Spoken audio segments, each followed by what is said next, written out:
আসসালামু আলাইকুম সুপ্রিয় দর্শক, আমাদের মধ্যে অনেকেই আছেন যারা দাঁতকে অনেক বেশি পরিষ্কার করার জন্য প্রচুর ঘষা মাজা করেন। বিশেষ করে নিমের মাজন, ছাই, বালু বা অনেক ধরনের যে পরিষ্কারক আছে ওইগুলো দিয়ে বেশি ঘষা মাজা করেন দাঁত পরিষ্কারের জন্য। আমাদের একটা বয়সে যখন আমরা 30-35 বছর পার হয়ে যায় তখন আমাদের দাঁত অনেকটা ডিসকালার্ড হয়ে যায়, কালারটা চেঞ্জ হয়ে যায়। তখন অনেকেই চায় দাঁতটা যেন সুন্দর থাকে। তখন দাঁতের যে শক্ত আবরণ বেশি ঘষা মাজা করলে সেটা ক্ষয় হয়ে যায়।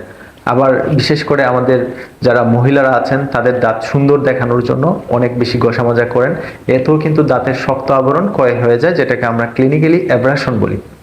অ্যাব্রেশন হলে দাঁতে সেনসিটিভিটি দেখা যায়, দাঁত শিরশির করে ঠান্ডা গরমে অনেক বেশি কষ্ট দেয়। আমাদের অনেক রোগীই আছেন এরকম দাঁত ঘষে ঘষে ক্ষয় করে নিয়ে আসেন। আবার অনেকে হচ্ছে অনেক বিজ্ঞাপন দেখেন যেখানে হচ্ছে ফ্লুরাইড যুক্ত টুথপেস্ট না, ফ্লুরাইড মুক্ত টুথপেস্ট ব্যবহার করা হয়, যেগুলা আমাদের দাঁতগুলাকে রাফ করে দিতে হবে। শক্ত ব্রাশ ব্যবহার করেন, এই ব্রাশগুলো কিন্তু আমাদের দাঁত ক্ষয় করে দিতে পারে। এর জন্য বেশি ঘষাঘষি করা যাবে না। আবার অনেকে ব্লিচিং করেন, ঘন ঘন ব্লিচিং করেন। দেখেন ঘন ঘন ব্লিচিং করলে, ব্লিচিং করার ক্ষেত্রে যে অ্যাসিডিক প্রোডাক্টটা ইউজ করা হয় সেটাও কিন্তু আমাদের বডির সবচেয়ে শক্ত আবরণ এনামেলকে ক্ষয় করে দেয়।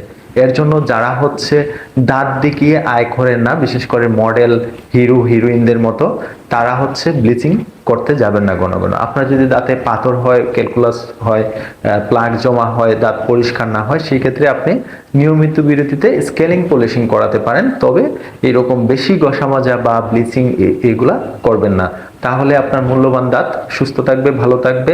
আপনার যদি কোনো অসুবিধা হয় তখন 6 মাস অন্তর অন্তর ডেন্টিস্টের কাছে গিয়ে দাঁত চেক আপ করিয়ে নেবেন, তাতেই আপনার দাঁত সুস্থ থাকবে, ভালো থাকবে। আসসালামু আলাইকুম।